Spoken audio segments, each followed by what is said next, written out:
Good morning, everybody. I'm Jack O'Malley, and here it is, July 1st, and I'm recording this. It's 8:30, right? Yeah, 8:30. I'm a little groggy. We wrapped up session yesterday after, well, it was at, I don't know exactly, I'll say 3:40. I'll split the difference, 3:40 a.m. These kind of days are frustrating in one regard because there's a lot of hurry up and wait.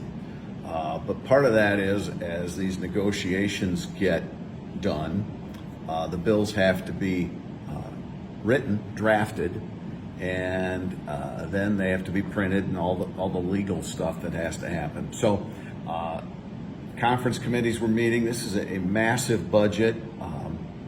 So yesterday's budget, I'm going to round numbers up just because it's easier and I'm tired. Yesterday's budget was $76 billion. A lot of that's one-time money, that sort of thing, but still, that's the case in every budget. But $76 billion. When I first got into the legislature, I think our budget, I'd have to go back and double check, but I think it was 52 or 3, maybe 54 billion. And that's in 4 years. There's lots of reasons for that, but point is, we've seen a massive increase in money, and I think there's a lot of things that happened in spending here that made sense. And I can already hear people spitting, you shouldn't be spending any money. We made a historic point, and again, I'm sorry, I'm tired.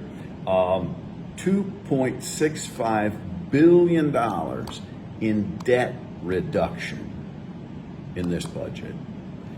Debt reduction, because we've got retirement plans and all sorts of things where the state's borrowed money or that sort of thing. $2.65 billion in debt reduction for public employee pension systems. We also put $180 million into the rainy day fund. So I just want you to realize that when we talk about these things and everybody jumps on it, they're just spending. That's what a budget is. But the House Republicans really pushed to make sure there was debt payment down because that makes sense.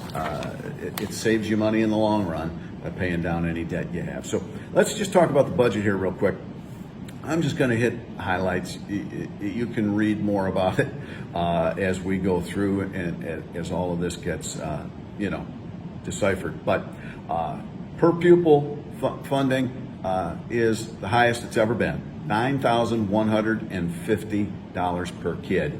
And I believe the increase was $450, which has never been that high before. That's the increase from last year's per pupil. So big news there. For school safety and infrastructure, $693 million. Special education resources, $1.992 billion. Recovery from lost learning, $52 million. Other things, safer communities, public safety, community policing resources, $130 million. Transportation has been just around $5 billion. We've got a $6 billion budget for transportation, and some of that money is going to local roads. Now, that also is diesel and gas fuel. Blacktop costs more, so some of that's going to get eaten up by inflation. The point is, there is more money there. Workforce and economic development, $55 million to train workers for high-demand jobs. $56 million to train more nurses and build up the Michigan healthcare system. Family and health, $2.5 million increase for health care for foster care children, which was huge. I was on the adoption and foster care task force. We've got a lot of great ideas and legislation that's working through the process right now to help foster care. But boy, that is a system that we really need to do so much better on. And then, as I mentioned, the paying down debt is all, I think, very important. So the budget is out there. It's a $76 billion budget, which is huge. Again, much of that is one-time money. Inflation is driven a big part of that. So just to be aware. The other thing I wanted to touch base on this, because I've heard lots and lots of questions from both sides. What's happening here? I just want to talk about the process after the Supreme Court ruling a week ago on the Roe v. Wade. So I'm addressing just the process here, because a lot of people are, what's happening, where's it at, how's it stand, that sort of thing, all right? So as you probably know, Supreme Court says it's a states' rights issue, goes back to the states. Michigan has a law on the books from 1931 that limits abortion only to the health of the mother. So, pardon me. So, there was a lawsuit by the governor that was sent to the Court of Claims, and that judge has put an injunction on the moving forward of that 1931 law until it's decided in the courts whether it's constitutional, okay? So what that means, in my terms, I am not a lawyer here, so please understand I'm not giving you any legal advice, but so in essence, in Michigan, nothing has changed from the day before the Supreme Court issued, right? The governor has asked the Supreme Court to hurry up in their ruling on this. Last I saw, the Supreme Court said, no, we're not going to rush through this. And so they've let that lower court ruling just sit and as it works through the process. So that's how that's working.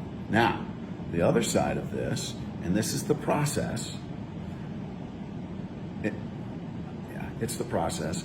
There is a ballot proposal that's out there that has until July 11th to garner a minimum of 340,000 signatures. And if it does, there will be a abortion ballot proposal on the November ballot. That's the process. That's where we're at. That's probably lawyers out there are saying, boy, you simplified that, Jack. And that's how I would explain it to anybody, as I just did to you. So that's where we're at, and we move through the process. I know the process, whichever side you're on, can be excruciating, but that's the process. So that's where we're at. I just wanted you to know.